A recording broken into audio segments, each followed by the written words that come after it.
Boa. Bom, acho que podemos iniciar, né? Começar aqui me apresentando. Prazer, eu sou Caroline Santos, sou especialista em gestão de conduta e boas práticas de ética, comportamental, cultura aí nos ambientes de trabalho. Sou aqui do time da Safe Space. Hoje a gente está recebendo a Patrícia, né, Oliveira como a nossa convidada da Former Consultoria. Junto dessa roda vai participar a Rafaela Frankenthal, que é a nossa CEO. Já vou pedir para elas se apresentarem também. Mas queria, né, só fazer um briefing rápido aqui do que é esse evento, né, e do que motivou essa roda de conversa. Todos os dias aqui na Safe Space a gente recebe muitos questionamentos, né, sobre o que é assédio no ambiente, quando chega um caso de assédio, o que eu devo fazer, né, qual a melhor forma de atuação, e essa dúvida não é só de quem gerencia canais de denúncia, canal de escuta, é também das lideranças, né, porque eles podem ser os intermediadores que as pessoas procuram ali logo de início. Então, a governança sobre o tema, ela tem que ser o papel da empresa como um todo, né, e a gente tem que ter fluxos, estruturas para responder a essas condutas inadequadas de forma eficiente e segura para todas as partes, né, interessadas, seja ela colaborador, seja ela empresa, tá? Então, o objetivo aqui desse encontro é trazer clareza para todo mundo sobre esse tema e orientar, né, sobre como agir diante dessas situações que chegam aí no dia a dia e, principalmente, entender que lidar com um caso de assédio não é só acolher um relato, é seguir esse fluxo para garantir a proteção e os padrões consistentes de governança da empresa, tá? Então, antes da gente iniciar aí as perguntas, quero pedir para, por favor, a Rafaela e a Patrícia se apresentarem também.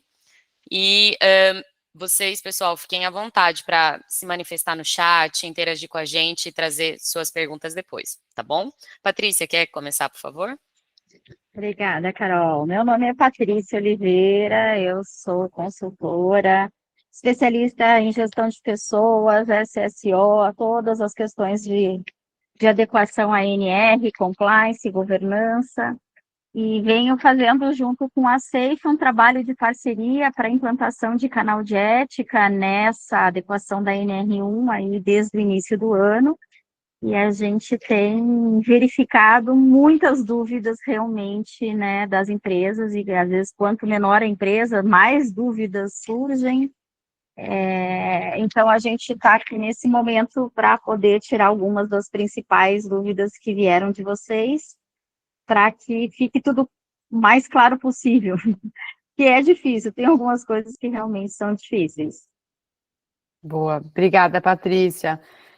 Bom, eu sou a Rafaela, eu sou uma das fundadoras aqui da Safe Space, e, enfim, é um prazer estar aqui para conversar sobre um tema tão importante. Eu sou formada também, eu sou mestre em estudos de gênero, então essa pauta específica, né, do assédio é muito interessante para mim, não só por conta do trabalho na Safe Space, mas faz tempo que eu estou imersa nesse tema, e é isso, assim, a gente tem escutado muito sobre, especificamente, assédio, apesar de, né, da plataforma da Safe Space tá aí para ajudar a identificar e resolver todos os tipos de problemas de conduta. A gente sabe que o assédio, tanto moral quanto sexual, é o problema mais frequente e geralmente mais caro para as organizações, em termos, né, não só financeiro, mas impactos de reputação, de cultura, enfim,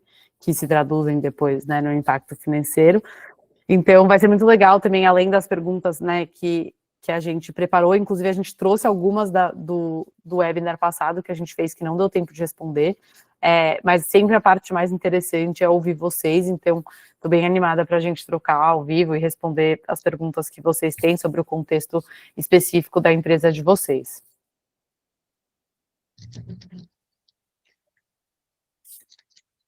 Tô no mudo aqui. Vamos começar então, aproveitar bem nosso tempo.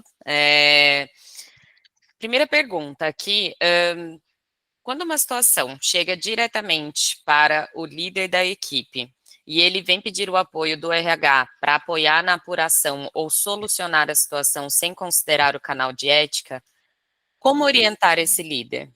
E aí, acho que seria interessante se a Patrícia começar respondendo. Por favor, Patrícia.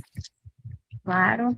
É importante ressaltar aqui que toda a liderança, né, não só do RH, de todas as áreas, tem um papel acolhedor.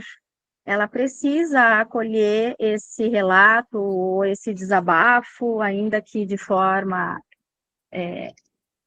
que seja informal, né? Mas também precisa, ao colocar isso para o gestor de RH, que ele seja orientado para não fazer ou a investigação sozinho, né, para que ele não vá a fazer algumas apurações, conversar com algumas pessoas, testemunhas, aquilo que ele acha que deve ser feito, porque a maioria das empresas, quando tem um canal de ética implantado, elas têm um processo formal para ser observado, né? E essa interferência, ela pode gerar problemas, inclusive não garantir a confidencialidade das informações, o que é bastante grave, né? Então, a gente sempre orienta que o gestor de RH converse, dê essa orientação para o líder, ou enfim, para o gestor da pessoa que fez esse desabafo, esse relato, e justifique e ensine para essa pessoa a importância de que aquele relato vá para a plataforma. Porque a plataforma é um lugar seguro, é um lugar onde tem uma apuração ou uma investigação independente, isenta, que é muito importante, né? Tem os mecanismos corretos, tem as pessoas corretas e treinadas para esse tipo de situação. Então, fazer uma resolução caseira aqui a gente realmente não indica, né? E o que acontece? O gestor de RH, ou às vezes o próprio gestor, é sempre importante verificar no código de ética da empresa o que a empresa fala sobre a obrigação das lideranças quanto a esses relatos. Tem alguns códigos de éticas que obrigam todos os colaboradores, ao saber de qualquer má conduta ou conduta inadequada, fazer o registro no canal, ainda que de forma anônima, se for o caso. Né? A gente eventualmente precisa respeitar se algum colaborador não quiser se identificar, mas o mais importante não é o relatante, é o fato em si.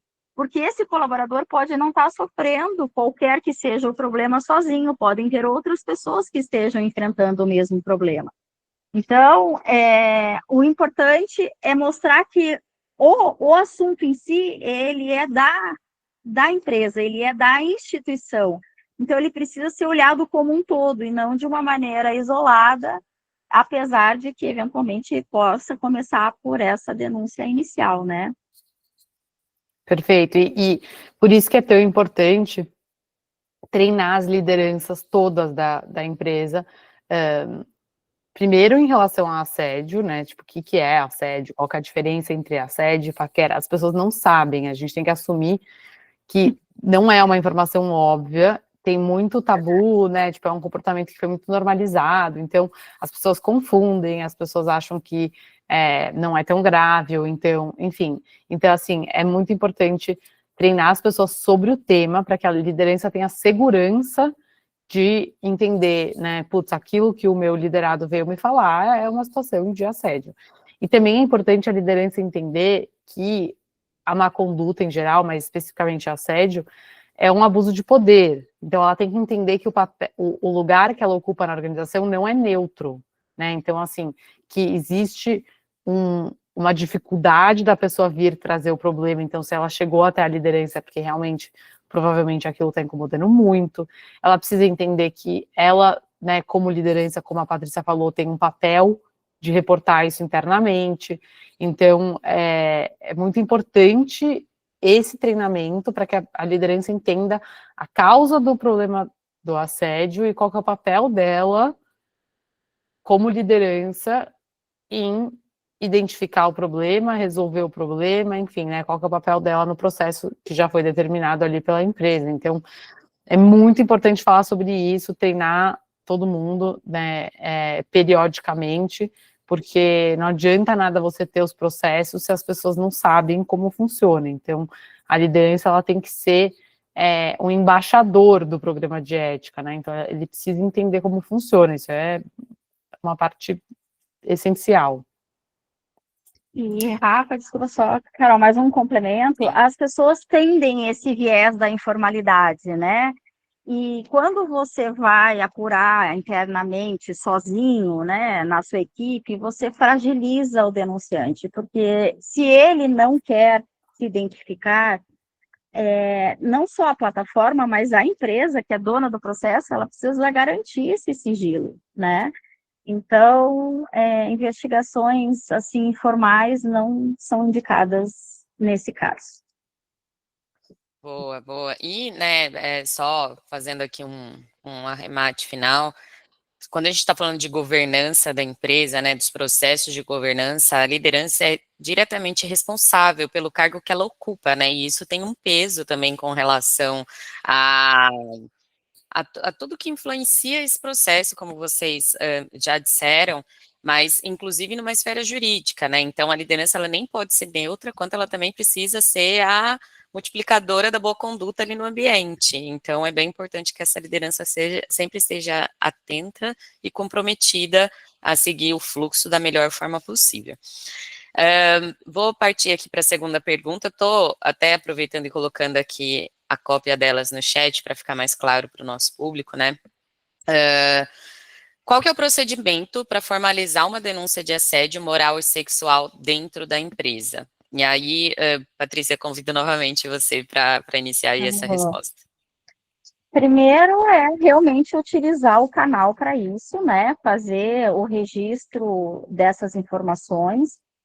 Ainda que o colaborador queira conversar com o RH ou com o seu próprio gestor, nunca permanecer nessa conversa só verbal, né? Fazer esse registro. É muito importante o treinamento para os colaboradores e a construção da confiança na plataforma e nos processos, né, para que as pessoas não tenham dúvida de que as suas informações confidenciais e o seu anonimato vão ser garantidos. Isso são dois pilares que são inegociáveis nesse tipo de serviço, né?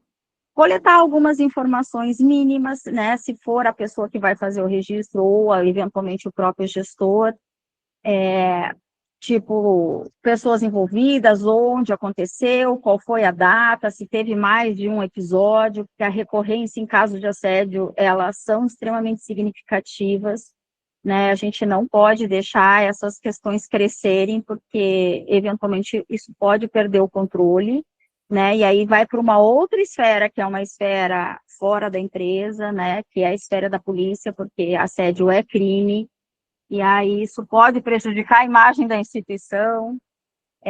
Então, voltando aqui, fazer uma classificação inicial, né, para definir qual é a urgência e qual é o risco para o denunciante a respeito do assunto, e abrir uma apuração inicial e, se for necessário, uma investigação, né, para verificar os fatos, conversar com as pessoas, coletar documentos, o máximo de provas que possam ser levantadas para que a gente possa ter a confirmação completa ou, eventualmente, parcial desse relato, né?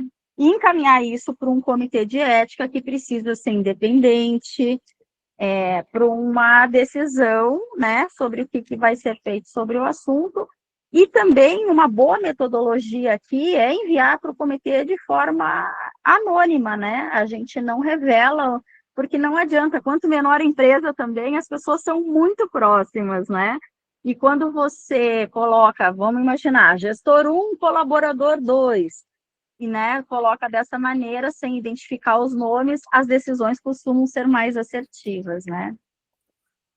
Perfeito, e a gente vai falar mais agora, daqui a pouco, e a gente vai até mostrar na plataforma, mas esse processo, ele vai variar de acordo com a estrutura que a empresa tem, né, e aí, claro, faz muita diferença para você diminuir a fricção, né, que existe para a pessoa fazer o relato, consequentemente vai aumentar a chance da empresa identificar o problema antes que ele se torne mais grave, né, mais cedo, quanto melhor for a usabilidade e funcionalidades que a plataforma que a empresa usa oferece. Então, quanto mais fácil é para as pessoas se registrarem a informação, como são as perguntas, é ou não um formulário estático, vai guiando a pessoa ao longo do processo para ela saber que tipo de informação que ela tem que dar, ou é uma coisa solta que a pessoa, né, traz todas as informações ali e de forma pouco estruturada. Então, faz muita diferença isso, e a gente vai falar um pouco mais para frente como funciona aqui na Safe Space e por que, enfim, a gente construiu dessa forma. Só mais um complemento, Rafa, é o seguinte, na plataforma, a interação entre o administrador da plataforma, ou a pessoa que está fazendo a apuração, e o relatante, ela é extremamente importante, né? Por quê? Porque, eventualmente, a pessoa não é tão treinada assim para dar as informações num nível de detalhamento que quem vai apurar precisa. Mas a plataforma permite que você converse com a pessoa, inclusive ela sendo anônima, ou seja, você não sabendo quem ela é, para que quem está fazendo a apuração faça novas perguntas. Então, é importante quem faz o relato anônimo não abandonar o relato, né? Não deixar de... Porque como o relato é anônimo, a gente não consegue identificar a pessoa, vocês recebem um código e aí, através desse código, fazem um acompanhamento. Então, é importante, sim, você, relatante, se responsabilizar pela informação que você está colocando, para que isso tenha, vamos dizer assim, um resultado positivo, ainda que o relato seja procedente ou não. Mas muitas pessoas abandonam os relatos, né, meninas? E aí fica difícil da gente seguir em frente numa apuração. Sim, e até chegou aqui uma pergunta no chat da Thaís Nascimento, e aí fiquem à vontade para decidir quem vai responder, mas ela colocou, quando no registro formal o denunciante não consegue passar nenhum detalhe sobre envolvidos, datas, locais, mesmo tendo perguntas claras sobre isso, como proceder? Pode responder, Rafa, se você quiser. Olha, a gente tem que partir do pressuposto de que é muito difícil fazer o relato, e quanto mais sensível a situação, mais difícil é. Então, qualquer informação é um sinal que a empresa deveria se atentar e investigar aquilo. É óbvio que quanto mais completo o relato, mais fácil vai ser a investigação. Se o relato é identificado, mais fácil vai ser a investigação. Mas a gente consegue sempre olhar para aquela informação que foi dada como uma pista e começar por ali, né? É claro que aí você vai ter que ser mais cuidadoso com a confidencialidade, né? Porque se você só tem um cheiro ali do que aconteceu, você vai ter que começar a sua apuração de uma forma mais ampla, né? Então, conversando com mais pessoas. E aí você vai ter que ter um cuidado ali para, na sua entrevista, você não revelar informação, enfim, né, que não pode. Mas não é motivo para ignorar o relato porque ele vem incompleto. Mesmo assim, né, o RH, ele está numa posição que ele consegue fazer essa investigação. Provavelmente vão ter outros indícios que você já consegue conectar, né, então se a empresa faz pesquisa de clima, ou vai saber pela né, conflito de gestão de pessoas, então você vai ter ali algum contexto, né, e aquela informação, na verdade vai ser somada a outro contexto da empresa que você já tem, e é muito importante não ignorar. Aí, de novo, né, dependendo da plataforma que você usa, você vai conseguir, por exemplo, fazer perguntas de follow-up. Então, mesmo no relato anônimo, por exemplo, na plataforma da Safe Space, você consegue fazer outras perguntas, né, para a pessoa. Então, você consegue, de fato, ainda seguir com a apuração mais direcionada, mesmo com pouca informação.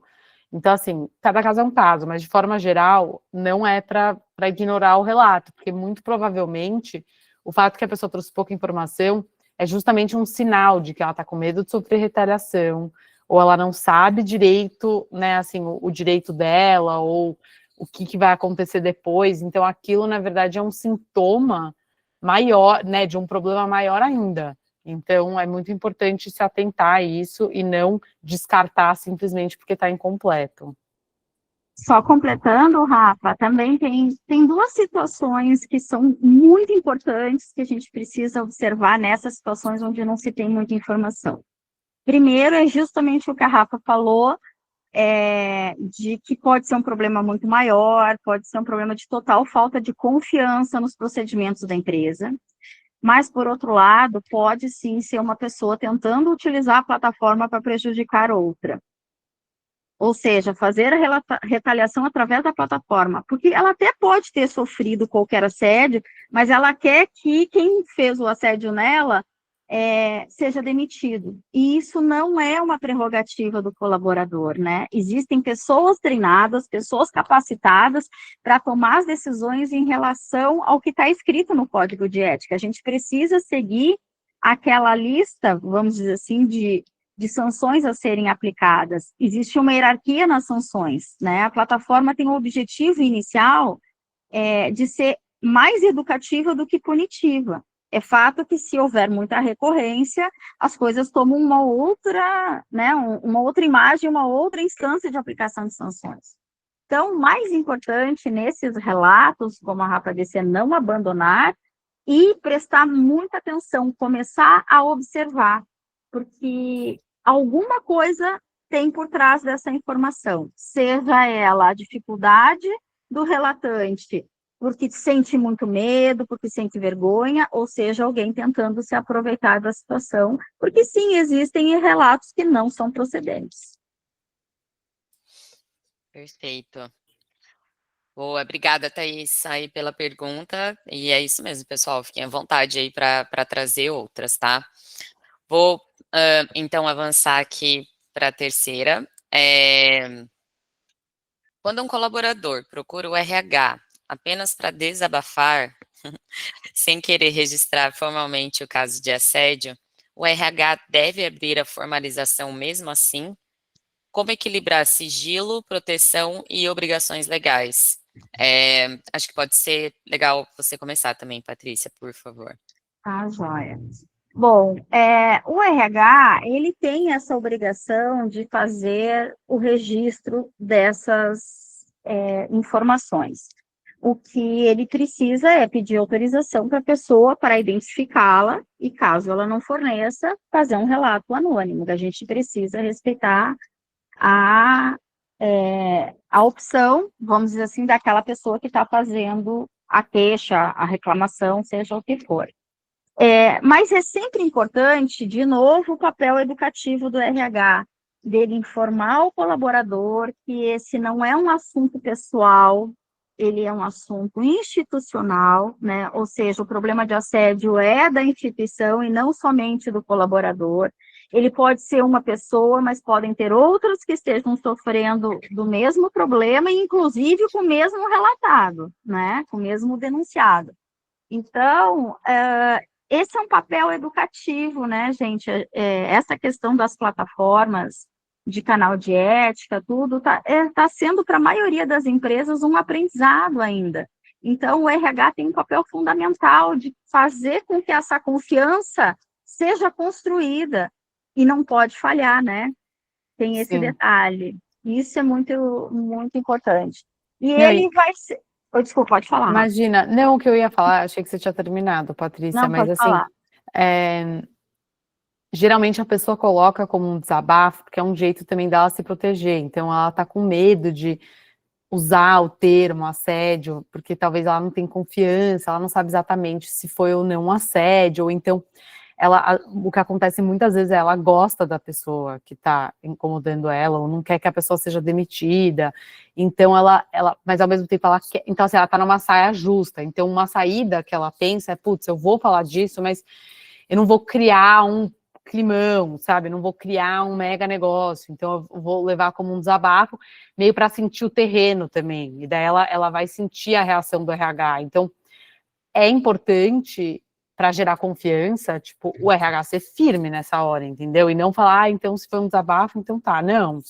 É sua função como pessoa responsável por gestão de pessoas, falar, olha, tipo, isso que você tá me falando não é um desabafo, é assédio, é sério, é um problema do nosso ambiente de trabalho. Então, às vezes a pessoa, ela até no fundo sabe que ela deveria estar reportando, mas é uma forma um pouco mais confortável que ela encontra de trazer o problema, então aí é responsabilidade do RH converter isso de fato no que é, né? Assim, e pode ser que seja só um desabafo, daí é outra história, mas a gente está falando aqui do cenário onde de fato a pessoa vem desabafar e é um problema de assédio que ela está comunicando, né?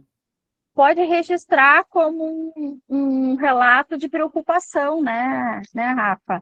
Ou seja, quem for apurar vai entender, quando é um relato de preocupação, que com certeza isso veio ou do RH ou provavelmente de algum gestor.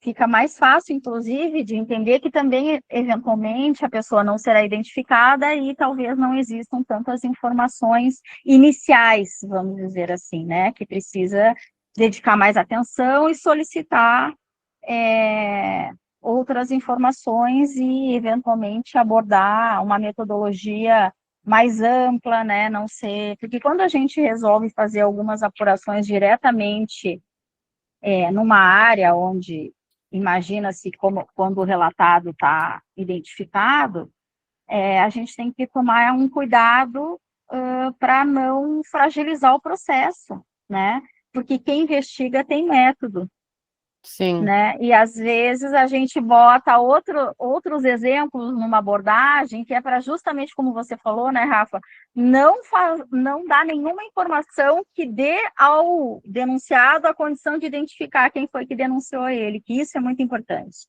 Sim, sim. Não, e também tem um outro cenário, assim, mais simples, que é a pessoa traz como desabafo porque ela não sabe qual que é o processo de reportar, né? Também tem isso, assim, nem toda empresa faz um trabalho tão robusto de comunicação, então também daí é a função do RH explicar e falar, olha, tipo, se você quer reportar um problema de má conduta, é assim que faz. Relembrar sobre o código de conduta. Então, às vezes a pessoa não sabe, e aí a primeira coisa que ela pensa é vou falar com o RH, mas ela não entende que tem um processo para isso.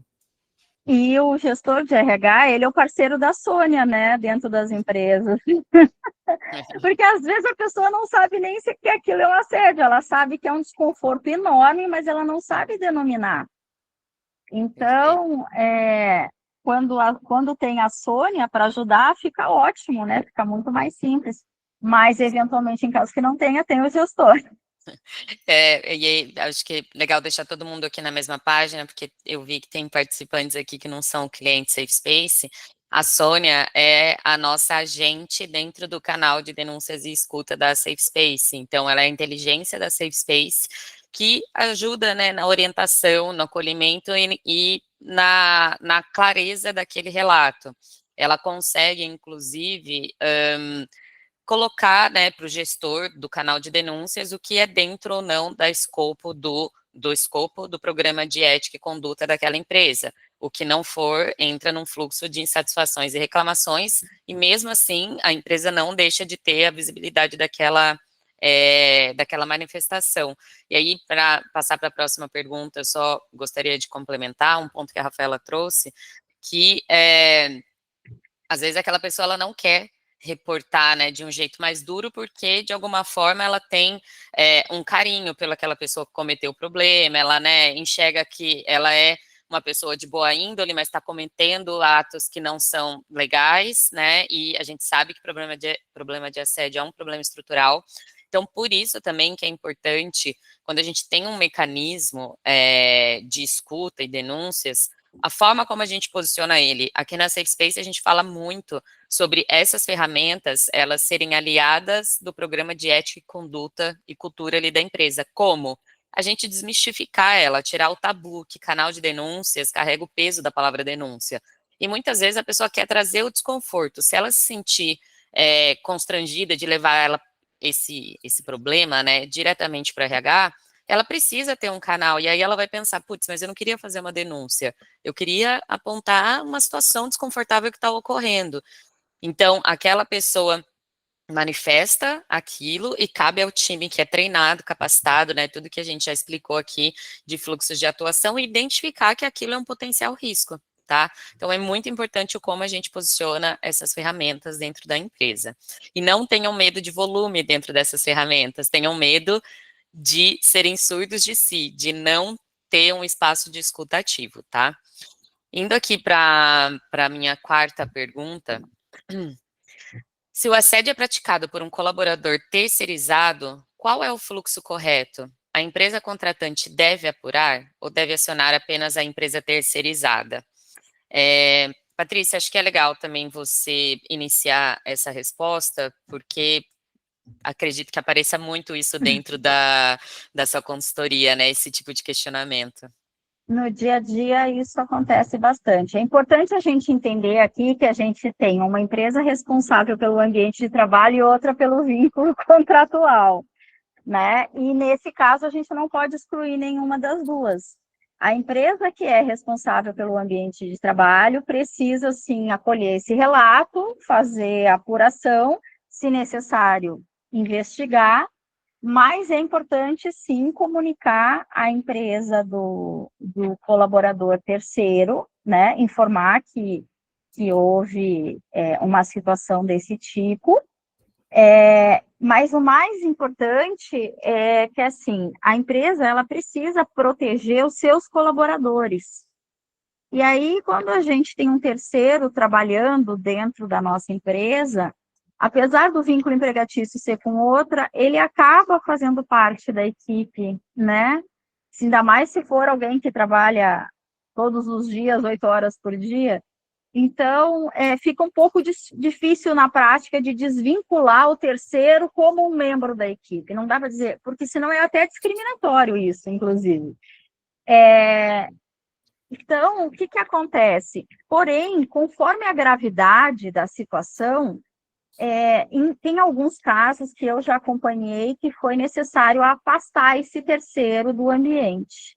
E quando você tem um vínculo de empregatício com outra empresa, ou seja, ele é um terceiro, isso às vezes é um pouco mais fácil, porque, teoricamente, ele pode ser substituído por uma outra pessoa enquanto a investigação está ocorrendo.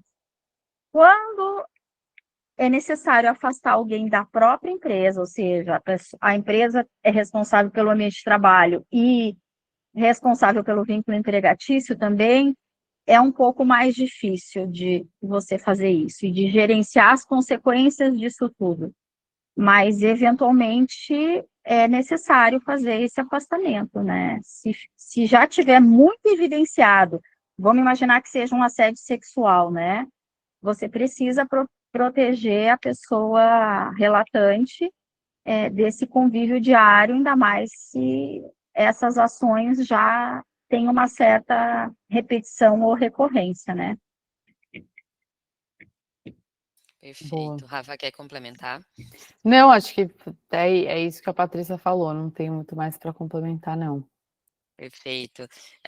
Um reforço aqui que assédio, pessoal, é risco psicossocial, e um dos mais graves é o tema que vai ser o dono ali de 2026, tá? Então, a gente precisa assumir que todo ambiente tem um risco de assédio e que, assim como a Patrícia disse, né, a empresa ela é responsável por tudo que acontece dentro do ambiente de trabalho dela.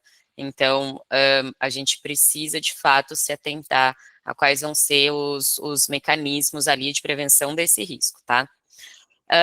Vou encaminhando aqui para o bloco 2, que a gente vai falar um pouquinho sobre a parte prática nisso, né? Então, como é que funciona um processo de apuração? Como que um canal estruturado ajuda a organizar isso? A importância, né, de se ter evidências, de se ter um processo estruturado. E aí, a minha próxima pergunta é: quais as informações mínimas que o RH precisa para abrir uma investigação e como o canal ajuda a organizar isso? E aí, Rafa, você pode iniciar, por favor? Então, eu já acho que a gente pode já mostrar na plataforma, porque a Thaís fez essa pergunta, né? Então, eu já respondi sobre o mínimo de informação, mas seria legal a gente mostrar como que é, assim, quando você tem uma plataforma que ajuda na estruturação das informações e ajuda a pessoa a trazer tudo o que precisa de contexto para ter uma investigação mais ágil, né? Lembrando que sempre dá para apurar, mas quanto mais rápido, né, e mais discreto o processo, menos risco a gente tem para a cultura da empresa e para as relações de confiança e tal. Então, a gente vai mostrar o cenário ideal, né? Mas assim, eu já respondi ponto à pergunta que se você não tem o cenário ideal, ainda assim não é para ignorar um relato que chega incompleto. Mas aqui a gente vai mostrar como chega quando de fato a empresa usa a melhor plataforma que tem no mercado. O jabá. A Carol vai mostrar aqui. Vou mostrar. E já conectando também com a pergunta que foi feita ali da Thaís, a solução da Safe Space, Thaís, ela é construída para justamente orientar as pessoas a trazer essa riqueza de detalhes, né, enriquecer os relatos, e tem algumas perguntas que para a gente garantir ali, tanto a imparcialidade do processo, um relato minimamente robusto, né, para que não exista insuficiência de dados, a nossa tecnologia, ela orienta isso e ela insiste para que a pessoa traga, porque senão vai ser um processo de apuração ou falho, ou com insuficiência, tá? De escopo de dados, enfim. Eu coloquei aqui uma gravação, né, de como que é o chat com a nossa, como que ela coleta um relato, só para facilitar, para já ter deixado pronto aqui para vocês verem, né? Então, aqui é a Sônia, a nossa agente, né, que a Patrícia comentou, e ela faz a primeira abordagem ali, dizendo que é um assistente especializado para recepcionar casos de má conduta no ambiente. E aí a pessoa vem, né, traz ali aquele relato. Essa simulação de relato que eu já tinha trazido aqui, é um relato, aqui, que tem como contexto uma pessoa falando que ela ouviu 3 supervisores da operação fazendo comentários inadequados sobre a foto de uma colaboradora que eles viram no Facebook dela. Aquela pessoa, ela não gostou, ela achou aquilo ofensivo, né, machista, e quando ela foi comentar com outra pessoa que conhecia a pessoa da foto, essa pessoa disse que a vítima, né, a pessoa afetada, estava sofrendo ali com problemas de ansiedade, dizia que não queria vir mais no trabalho porque estava sentindo vergonha. E aí ela pergunta aqui, ela gostaria de saber qual é a conduta, né, a postura da empresa perante esses casos, e que apesar de não ter sido ela, uma das pessoas envolvidas no que ela ouviu era o supervisor dela. E aí, vou seguir aqui, né, para que vocês vejam as próximas perguntas que a Sônia faz. Ela acolhe aquela situação, né, diz que é importante que a pessoa tenha se manifestado, que ela entende a preocupação com relação à postura da empresa, né, porque pode ser que algo semelhante aconteça com ela, e para que possamos compreender melhor o cenário, a pessoa se sentiria confortável em compartilhar os nomes completos dos supervisores?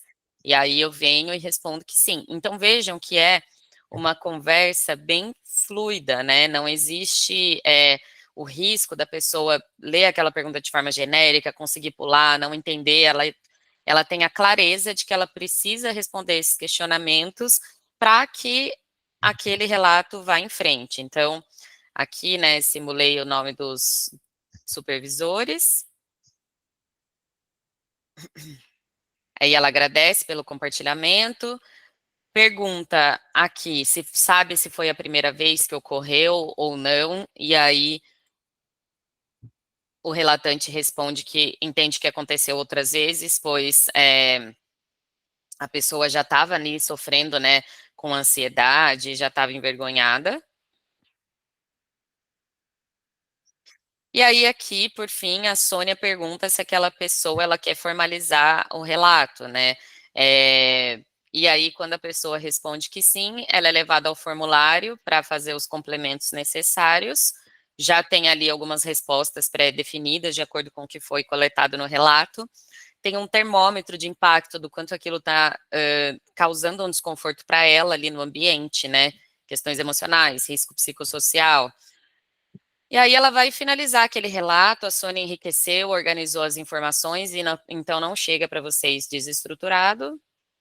A pessoa optou por enviar em modo anônimo e isso é gerado um protocolo e tem a vantagem da pessoa receber as atualizações do caso por WhatsApp ou SMS, tá? Esse é um diferencial da SafeSpace, sem que aquela pessoa perca o anonimato. Então, isso ajuda com que o relatante volte a falar mais sobre o caso, né? Entender o que ele precisa contribuir, com o que ele precisa contribuir para seguir com aquele relato. E aí eu vou Não mostrar agora no abandonar o fluxo Renato, aqui. né, Carol? Isso, perfeito, não abandonar. Vou mostrar o fluxo de apuração bem rápido aqui no painel de gestão. E, de novo, pessoal, fiquem à vontade para trazer dúvidas, tá? Então, aquele relato enviado, ele já chegou aqui na plataforma da SafeSpace triado, tá? O que eu quero dizer com triado? Informações filtradas, garantindo a imparcialidade, que não exista conflito de interesses no processo, e é bem importante a gente garantir que as soluções que a gente oferece estão em conformidade com a lei. Solução caseira, né, formulários, e outras formas de recepção de denúncia, e-mail, não garante imparcialidade de processo e nem gera evidências, tá, pessoal? Então, se vocês estiverem passivos com relação a assédio, isso complica muito a vida de vocês, porque vocês não têm o mecanismo ideal nem para coletar, nem para tratar e depois comprovar isso. E aí, aqui, algumas informações, isso é uma conta teste, tá? Vieram já para o painel, apontou que foi um comportamento inadequado, que foi o que a pessoa sugeriu que foi enviado por um colaborador, relato anônimo, os envolvidos, né, alguns dos envolvidos, enfim. Aqui todo o escopo do meu relato, e por aqui eu vou iniciar ali as tratativas. Ele está aqui com status de relato novo. E aí, aqui no meu Kanban, eu coloco, desculpem, ele já está na etapa aqui em aberto. Quando eu, de fato, colocar esse relato em análise, ele vai avançando até encerrar. Então, ele vai cumprindo aqui o passo a passo. Dentro daquele relato, eu tenho o nível de risco, em qual unidade de empresa aconteceu, tenho todas as atividades e movimentações que acontecem no relato, isso é importante para vocês terem proteção jurídica. Registros podem ser calibrados, editados, mas eles são imutáveis. Então, aqui eu sou da RH, entendi que esse relato tem a ver com assédio sexual. Eu vou vir aqui e vou reclassificar, não é um comportamento inadequado, é importante que a empresa, né, identifique aquele problema e dê a classificação correta. Por que é um assédio sexual nesse caso? Porque assédio sexual, até aqui eu coloquei como anotações, isso pode ser parte do caso para comprovar, por exemplo, que a empresa está entendendo, né, sobre aquelas situações, aquela situação, e está como aquilo está alinhado com o processo dela. Então, eu posso fazer anotações do caso, anotações gerais, tudo que vai englobar aquilo. Essa situação é um assédio sexual porque feriu a intimidade da pessoa, está fazendo comentário de cunho sexual com relação à foto, outra pessoa ouviu, isso configura assédio sexual indireto, vamos dizer assim, tá? E onde está o risco psicossocial com relação a esse caso de possível assédio ali, né, sofrimento mental agudo, as pessoas já estão sofrendo com ansiedade, clima de insegurança e medo, cultura de impunitividade, e aí a empresa começa a colocar aqui, né, esses são só simulações de anotações para vocês verem como isso funciona na plataforma, tudo que é relacionado ao caso, tá? É possível atribuir relatos para que outras pessoas participem desse processo de apuração só vendo o que elas mesmas, o que ela foi atribuída, ela não vê todo o resto da plataforma. A gente tem sugestões de template de mensagem, chat com a pessoa relatora e o principal, a gente tem um dashboard, onde vocês têm ali os indicadores em tempo real para ter um retrato fiel do ambiente. Então, a Rafaela, né, comentou que se você não tem todas as respostas, você pode pegar determinadas situações numa pesquisa de clima para tentar fazer coesão dos fatos, enfim. canal de denúncias e escuta, quando bem aplicado, quando o ambiente é engajado em trazer os problemas que observa, vocês têm um retrato em tempo real. Então, a pesquisa de clima, ela já pode não ser esse retrato fiel. Já existem outros problemas depois que ela foi, né, que aconteceu a análise, era sobre os últimos 6 meses, enfim. Aqui, tudo alimentado em tempo real, vocês conseguem fazer filtros e cruzar dados, tá? Quero saber só o que aconteceu em uma unidade com relação a assédio, esse gráfico é dinâmico. E aí vejam que aqui eu tenho tempo médio de resolução, total de relatos, se ele é anônimo ou identificado, status, quem cometeu, e por aí vai, tá? Classificações que mais ocorrem no ambiente, né, por nível de incidência. Por que isso aqui é importante? Se vocês passarem por auditorias internas de como vocês tratam as situações de risco da empresa, o dashboard, as evidências, né, do log de atividades e tudo mais que a plataforma oferece, dá respaldo de atuação e do fluxo de vocês. Se vai para um possível passivo trabalhista, vocês têm que tirar, né, relatórios da plataforma para comprovar o que vocês estão fazendo diante daquele caso, como ele está tratado, como ele foi apurado. Não dá para ter registro manual em qualquer lugar, em planilhas. Tem que ser retirado de um ambiente que possa ser auditado para comprovar aquelas iniciativas, tá? Então, de um jeito bem breve, para a gente não se estender tanto, é esse o diferencial de se ter um canal bem estruturado dentro da empresa. Rafa, tem algum ponto que você gostaria de complementar? Não, foi ótima a sua explicação. O que eu ia sugerir é a gente abrir aqui para perguntas, porque, né, a gente tem mais 10 minutinhos e vamos ver se alguém tem alguma pergunta específica do seu contexto para a gente responder, senão a gente volta, a gente tem ainda algumas outras perguntas separadas aqui para responder, mas eu queria ver se alguém tem alguma pergunta de bate-pronto mesmo.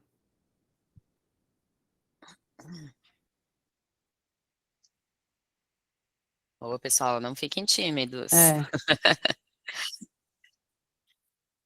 Não, então vamos seguir. Acho que dá tempo de Vamos responder seguir? mais uma ou duas. Algumas. Perfeito. Tem uns 10 minutinhos aqui. Então, vamos lá. Seguindo aqui, né, os pontos. A próxima pergunta é: o que o RH deve fazer quando recebe uma denúncia incompleta e o canal pode aprofundar no caso sem expor o denunciante? Eu acho que a gente meio que já respondeu essa, mas se quiser dar algum complemento, né? Não, acho que a gente já respondeu. Vamos passar para a próxima, que é um Perfeito. assunto diferente. Perfeito. Então, aqui já falando de cuidados jurídicos e riscos corporativos.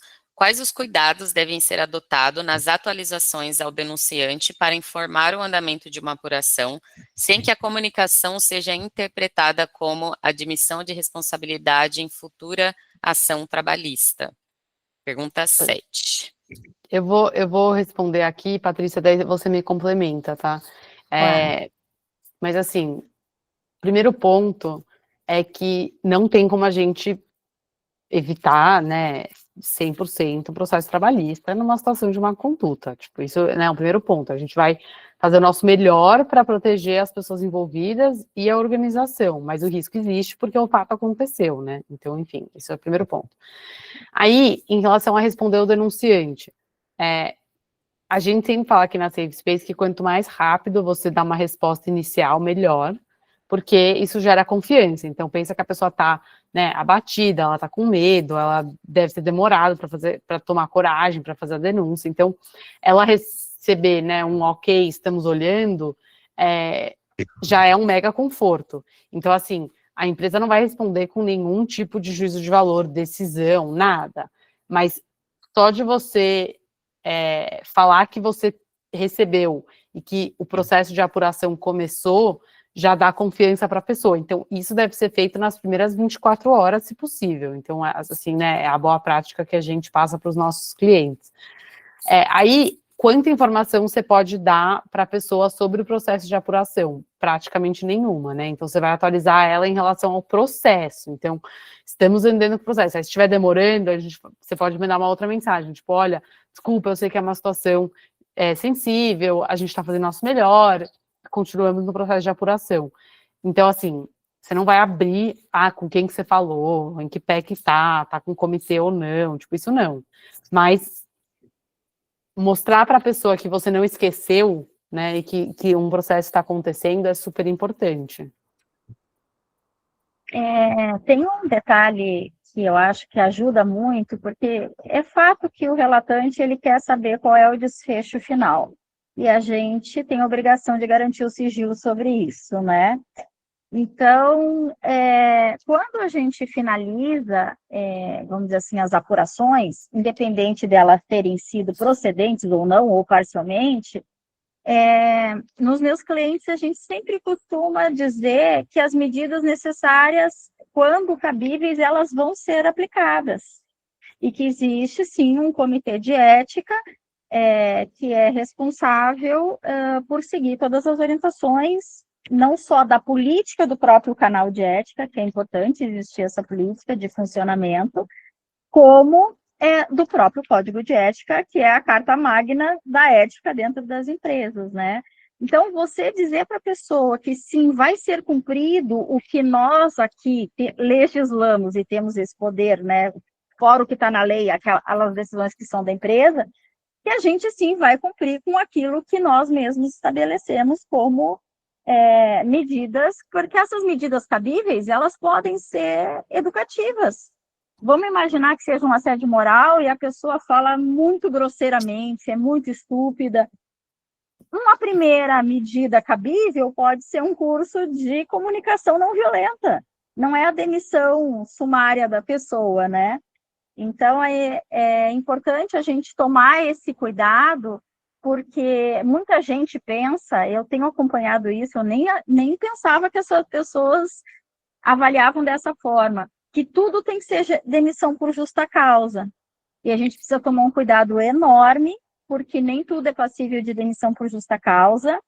A medida cabível, ela tem que ser proporcional ao tamanho do fato, à repetição dos fatos, né? Porque, voltando à questão da reclamatória trabalhista, olhando isso de uma maneira maior na governança, ela pode ser uma justa causa pode ser revertida por um juiz com a maior facilidade, ainda aplicado um dano moral para a empresa. Não, e não só isso, né? Se você sai demitindo as pessoas por questões que não são tão graves, você cria uma cultura de medo, né? Assim, Exatamente. você tá com terrorismo.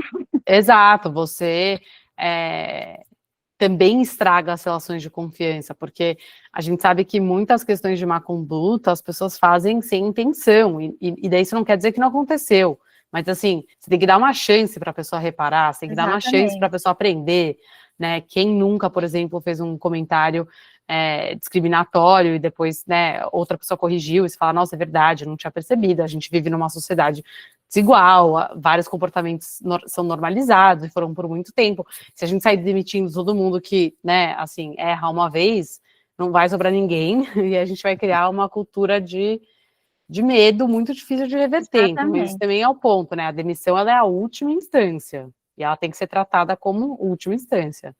E é isso.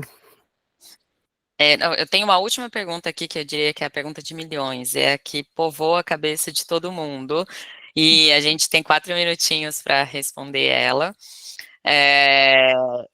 Como proceder quando uma denúncia envolve um líder considerado alta performance, muito protegido pela liderança e há receio de retaliação contra quem denunciou? Boa, eu vou começar, daí a Patrícia me complementa, assim, acho que tem 2 pontos, tipo, primeiro, é importante a gente entender que a performance, né, tipo, a gente tá falando do impacto que a pessoa tem no resultado da empresa, né, você não pode ver isso num vácuo, então, tipo, a pessoa tem alta performance, beleza, ela entrega resultado, mas o comportamento dela também tem uma super influência na cultura, tipo, quando as pessoas sabem quem tem alta performance e quem é valorizado pela empresa, então, se aquela pessoa tá também, né, reproduzindo um comportamento tóxico, esse comportamento vai ter um impacto na cultura na mesma proporção. Então, você tem que entender, colocar na balança. Claro que, né, é muito difícil você, por exemplo, demitir alguém que está alta performance porque vai ter um impacto na empresa, mas e o impacto negativo? Porque se a pessoa está causando negativo na mesma proporção do positivo, está zerado, né? Então, assim, é uma falsa impressão de que aquilo vai causar um prejuízo para a empresa, porque tem um outro lado que você vai proteger e vai recuperar. E ela impacta na performance ruim das outras pessoas, né? E na imagem da empresa, que esse risco, às vezes, é complexo. Também. Eu não estou nem falando da imagem da empresa, que é uma outra história, assim, mas estou falando só na ideia de que, tipo, são coisas separadas, sabe? Mas a alta performance, ela também aumenta o impacto que o comportamento nocivo tem. Porque essa pessoa vai ter mais influência, ela vai ter provavelmente mais poder na organização, então o que ela está fazendo, outras pessoas estão copiando, então assim, tem um efeito exponencial, então você tem que olhar o todo, né, na hora de tomar essa decisão, assim, então é muito importante entender que essas coisas estão conectadas, né, e pode estar impactando, por exemplo, a produtividade de outras pessoas, e aí no total isso impacta o resultado da empresa também.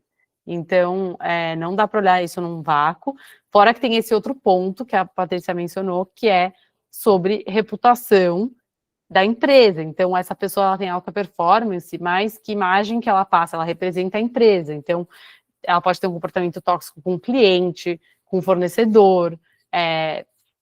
Então, assim, você vai estar permitindo que uma pessoa que você sabe que tem um comportamento que a empresa não concorda, vai estar representando a empresa porque vale a pena, entre aspas, porque essa pessoa entrega resultado. Mas e o que ela está atrapalhando? Também conta, né? Quer complementar, Patrícia? Rapidamente, eu acho que serve, isso que eu vou mencionar serve para essa pergunta e algumas outras que envolvam demissão de pessoas, eventualmente por relatos procedentes também, que eu acho que pode se enquadrar. É sempre muito importante a gente observar o processo de aplicação de sanções que está no Código de Ética, que basicamente oh meu Deus, que você dá uma advertência verbal, uma advertência escrita, você dá uma suspensão e demissão por justa causa, que é mais ou menos o que prevê também a CLT, né? Então, o que acontece? Você tem sim que se preocupar com os comportamentos, independente da performance, né? E você tem que produzir essas provas quando necessárias, porque senão vai ficar muito difícil de separar. Vamos imaginar que um relato seja procedente, uma pessoa de altíssima performance é extremamente tóxica. Como é que você comprova numa reclamatória trabalhista, além da apuração, eventualmente, mas assim, tipo, o juiz vai perguntar, vocês já conversaram com essa pessoa?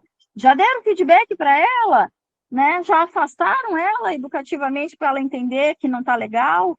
Então, assim, essa produção de provas, e não de maneira equivocada e nem de maneira ilegal, né? Mas de forma correta, ela é muito importante para proteger a empresa. Muitos empresários não sabem como fazer isso, né?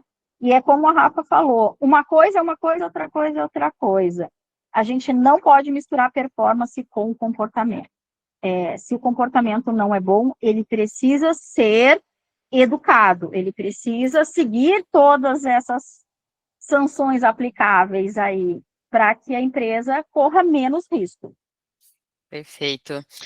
Bom, pessoal, deu aqui nosso tempo. Esse é um assunto que a gente poderia ficar horas aqui falando. Quero super agradecer a presença de todo mundo. Patrícia, muito obrigada pela parceria e por sempre estar aí trabalhando em conjunto com a Safe Space, multiplicando também as nossas práticas, levando a sua expertise. Rafa, obrigada. Eu que agradeço. E a gente espera vocês aí num próximo encontro, pessoal. O Safe Space sempre está divulgando calendário de eventos, né, fomentando aí esses encontros para que a gente consiga construir o nosso grande objetivo, né, levar para as empresas, que é construir ambientes mais éticos, seguros e inclusivos. Obrigada e ótima terça aí para todo mundo. Tchau, tchau. Tchau, tchau. Tchau, tchau, gente. Obrigado.